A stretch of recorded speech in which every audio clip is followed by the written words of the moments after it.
皆さんこんにちは。日本将棋連盟棋士七段の村中修司です。今回もですね、将棋ウォーズで実況対局の方をやってまいりますので、ぜひぜひ最後までごゆっくりお楽しみください。はい、ではね、早速対局の方を始めていきたいと思います。今回もですね、10分切れ負けで、読み上げ音声を山口恵里子女流二段に設定してあります。あなたが後手です。はい、私後手ですね。はい、相手は私初段の方ですね。さあ2676で相手の方は居飛車の将棋ですね。居飛車の形ですね。私の方はじゃあ4四歩と止めて、3二銀と上がってね、四間飛車4二飛車と四間飛車に構えました。居飛車対振り飛車の対抗形で、今回はね私の方はノーマルな振り飛車、角道を止めたね振り飛車で、王様を囲っていきます。相手の方はね5七銀と上がって7七角と上がったので、穴熊ですね、持久戦の形になりそうですね。私はちょっとねここで9四歩と1回様子を見て、8歩どうしますかと。受けなかったですね。やはり9八香で穴熊を目指してきました。ここでいろんな指し方あるんですけれども、ちょっとねなんですかね、浮き飛車にして構える戦いをちょっと今回はやってみたいと思います。1回3三角と上がりましてね、これ上がらないと4五歩とついちゃうと角取られて大変なことになっちゃうので、1回3三角とね上がって、で今ね9九玉体とか使ったんですけど、そこで4五歩とつきます。これで角交換になれば、角交換にして指すって順もあるんですけど、角交換になれば穴熊というのはね硬いんですけれども、将来的にね金銀が偏って角の打ち込む場所が増えることがあるので、相手の方は今角道を止めました。止める手の方が多いですね。はい、プロの公式戦でも止める方が多いですね。この歩を突くのがね今回の私の作戦です。で4四飛車と受けましてね、これが、私が今回ね、指そうと思ってた指し方で、王様をどんどん囲って高美濃から銀冠っていう考え方もあるんですけど、これでね石田流の形に三間飛車ですとねすんなり組めるんですけど、四間飛車からね4四飛車3四飛車でね、これで一応攻撃の理想形を作るというのが今回の私の作戦です。で3八飛車でこれね2四飛車と寄るとね、千日手模様一回やってみますか。2四飛車と寄ると歩取りでね、これ相手の方が飛車打って受けるしかなくて、こうやるとちょっとね千日手模様なんですよ。だからすでにこれ私ちょっと後手番ですから千日手してまうっていう考え方もあるんですけど、ちょっとね皆さん見てるこの将棋ウォーズで千日手はあれなので、ちょっと破壊してみます。こういうふうにね、千日手のなんていうんですかね、権利をとりあえず持ってるよっていうのをね皆様にね、見ていただいて、もちろんねまだ戦いが何も起こってない段階なのでね、ここで千日手ではね指していてもちょっとねあんまりピンとこないという思われると思うんで、一回ね、この石田流でどういうふうに戦っていくかっていう感じですね。はい、で今6七金と上がって、銀も5四に上がっちゃいますか。ここ腰掛けてね、この飛車の、王様は非常にね硬い飛車の側に組まれてしまうんですけれども、その代わりにねこの3四の飛車と3八の飛車の関係性が私としてはね働きが見た感じでもお分かりいただけるようにいいですよね。この3八の飛車っていうのはちょっと3六歩からの歩交換を防いだ一方的にね受けに使うような駒になっているので、はい、で今4六歩とここはね、相手の方の権利ですね。これでどうするか、同歩同銀で4五歩と押さえる手もあるし、ほっといて王様上がるような手もあるし、どちらもあるとこですね。どうしましょうか。同歩同銀で歩を押さえるのも第一感です。そっちにしますか。同歩と取って穏やかに対応しています。これで歩を打ってね、銀5五銀とね出てくる手もありますが、ややね、出てくる可能性もあります。ただ同銀同歩で4六歩とか、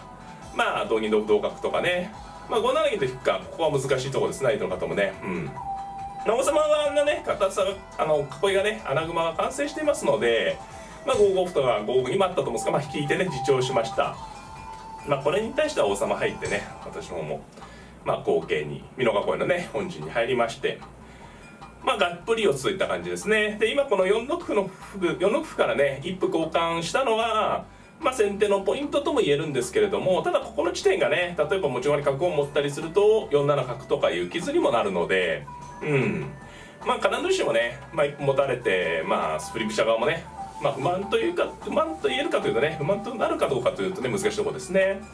いつでもねこれあと2四飛車と寄って千日手にする含みが依然として、私の方としてはね含みは残ってます。はい、例え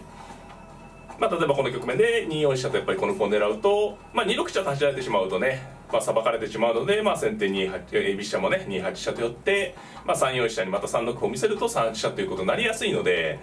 まあ私の方はね、千日手の権利っていうかね、いつでもこう千日手にすることはできるような格好ですね。はい。これはね、でも好みが分かれますね。ちょっと千日手になる可能性は筋はあるんですけど、やはり穴熊にこうがっちり組めるというのはね、魅力というね考え方ももちろんありますね。はい。8六角です。これちょっと難しい手ですね。揺さぶりをかけた手で、6四歩から6三金とか6四から6三銀引くというね、高美濃囲いに組む順があるので、8六角と出て6四歩で同角と取ろうということですね。はい。これ角を1個上がりますか。ここでいろいろあるところでした。4四歩、8四歩とついて8三銀から7二金とね、銀冠にしていく手も考えられましたね。考え方としては8六角で、高美濃囲いをこう牽制されたので、今度は銀冠に組んでいくという考え方ですね。さあここで動いてきましたね。今4四角というのは次3三桂と飛んで、後継をね作ろうっていう狙いだったんですけど、この瞬間にチャンスと見て4六歩ときました。これは同歩同銀4五歩におそらく下がってしまうとね一手同じになっちゃうので、5五歩とか、5五銀っていう狙い、多分5五歩ですかね。5五歩とついて、同銀なら4五銀とこの銀取って飛車角両取り、銀を取れば銀を取った時にこのさっきの角がねこう効いてくるよってことだと思います。ですので桂馬を飛んでみましょう。この8六の角が6四歩と突かれてね、高美濃囲いにされないっていう手とプラスして、この5三の地点を狙うというのが相手の方のね、狙いだったんでしょうね。これで同銀で取りましょう。同桂ですと4六銀と出られてね、少し桂馬が負担になりそうですね。飛車角並んでて桂馬がここに来るとね、銀出られた時に桂馬がちょっと狙われた時に安定がねなくなるので、同銀取って4六歩なら銀を下がってね、一歩持って満足と。4八飛車とかに寄られても3三に桂馬がいるのでね、銀取りになっていないので、対応しやすいですね。5五歩ですから、これはもう積極的にどんどんやっていこうということですね。繰り返しなんですけど居飛車の方が硬いのでということですね。ただどうですかね、4六歩と打って4八飛車3六歩とかやっていく手があるかな。これ難しいですね。4六歩、同角ですと5六銀ってことでしょうか。同銀同金とね強くさばいていく、それもありますね。それか3六歩とついて、同歩なら合格。ただ3六の瞬間に4六歩と打ってくるかな。あとは4六歩とここで歩を打っとく手もありますね。4六歩と打って4八飛車に5五角。いろいろ複数有力な手があるところです。同角もありますよね。同角で5六銀、同銀同金、4七に銀打つ傷があるんでね、そうやって戦う手もあります。4六歩4八飛車3六歩もある。で4六銀同銀同飛車、それで手厚く銀を打って歩を成るような手もありますかね。いやここ迷いますね。いろんな手があります。歩を打つか角を4五角と出るか、あと飛車寄るような手もありますかね、変化球でね。同角か出て銀出て同銀同角で角を引いて、角で同角取ってますか、シンプルにね。これで5六銀とぶつけてこようということだと思うんですけど、ただね4七に銀が打つ傷が残ってるんで、私の方としてもね、この叩き合いはそれほどね、振り飛車としても嫌というかね、嫌な形かどうかっていうと難しいところですね。はい。5六銀同銀同金の時迷いますね。もう4七銀と踏み込んでしまって5五金に3八銀成とね駒をどんどん取っちゃうか、あるいは、歩でしたか。今4七銀と打たれる形がちょっとね、自信ないということでしょうかね。これも迷いますね。同銀もありますね。同銀か、5四銀か。5四銀ですと銀を立って角を引いて、それもありますよね。その時に打つがないんでね、銀を引いた時出る手もあるしな。銀を引くと金出てくるんですかね。ここはちょっとね悩ましいところです。私もそれで角を引いとく手もありますね。同銀と取っても、どうやってさばいてくるか。5六金なんですかね。同銀と取ってみますか。分かりやすくね、いろいろ取る、取っても逃げても分かんない時はちょっと好みが分かるんですけど、取ってしまってね、取っても引く手もあるって時には迷うことあると思うんですけど、皆さんもね将棋指してる時にね、取っても逃げても難しい時はどちらかに決めとくとね、例えば将棋大津でとかね、将棋の大会とかでね時間が持ち時間決まってる将棋だともうこういうところの決断がね難しいので、あらかじめね取るか引くか迷ったら自分は取ることにしてますっていう方がね実践的には良かったりします。はい。もちろんどっちかが厳密に言えばねどっちかが正しくてどっちかがまあ問題ってことはあるんですけど、まあ限られたね持ち時間でそれをね選ぶのは大変なので、まああらかじめね、まあ例えば攻めか守りかだったら、まあ酔ったら攻めることにしてますとかね、まあ決めとくといいと思いますね。まあなかなかね、まあプロですとね順位戦とかね竜王戦とか、まあ持ち時間が長い持ち時間でじっくりね納得いくまで考えてってさせるんですけどね、まあ普段のこう、まあ特に今やってる将棋図なんかですと10分決め負けですから、まあそんなにねなんていうんですか贅沢に時間も使えないので、で銀が上がってきました。これは角を引きますか。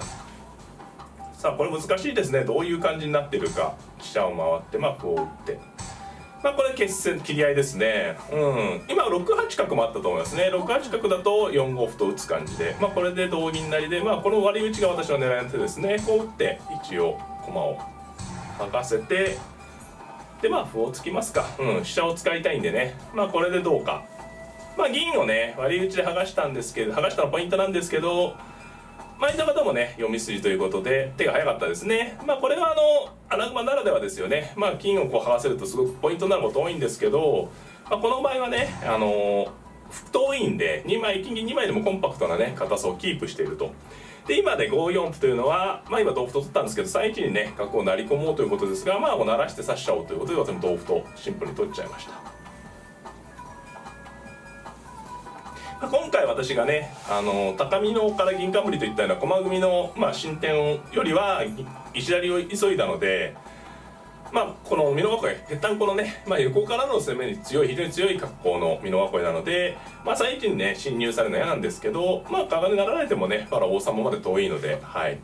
あとまあ相手の方が歩切れっていうのもね一つね私の方としては狙いのとこですね。歩がないのでね、まあ、細かい攻め、例えばこれ5三歩と打ってくるとか、まあちょっとなんていうんですかね陣形を乱すような手が効かないんですね。銀2枚なのでね。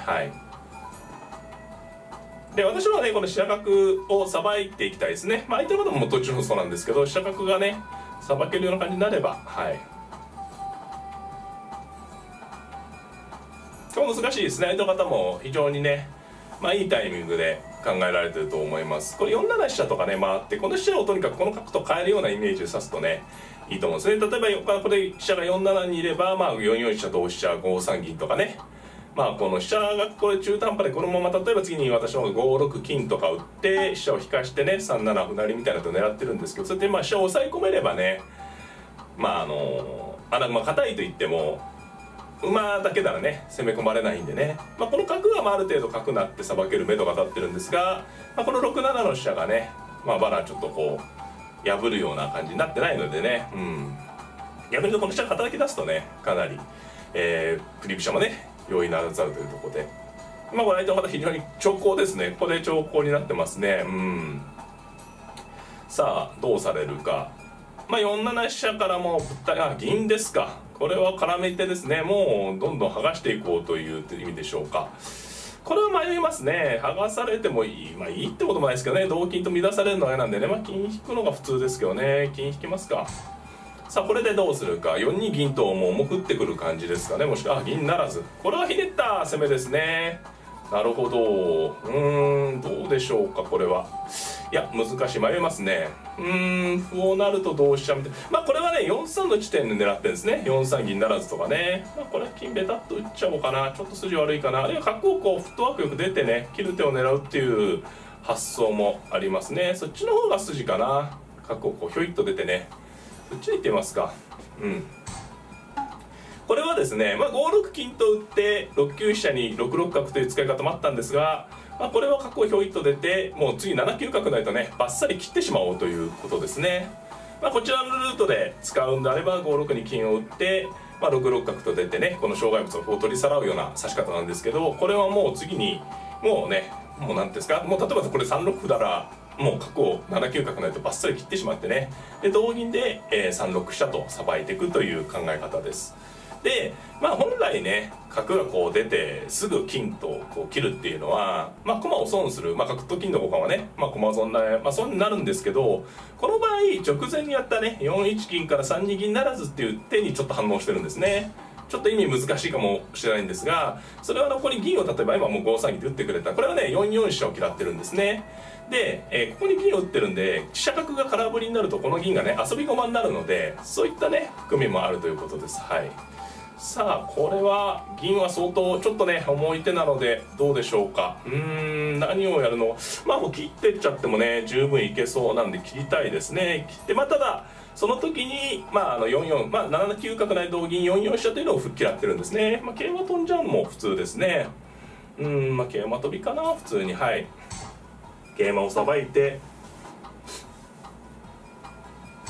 そうですね、銀ならずと引っ張ってきました。相手の方もね苦心の手ですね。切ってしまって同金で飛車寄りかな。単に飛車寄りで十分ですかね。はい。ここは難しいです。切ってしまう手もあるんですけど、飛車寄って2六飛車のねルートで。でこう銀2枚で、かなり分厚いんですが、先ほど言ったようにね歩があるとこれ5二歩とかね打てるんですけど、歩がないのでね、さあこれはもう飛車走っていっちゃいたいですね。桂馬を取る手を防ぐ手もあったんですが、もうこれでさばき合いですね。で4五飛車と取られるんですけど、もう7九角なんでバッサリいって、これはうまくいきましたね。これ見て皆さんご覧ください。このなった時に、いわ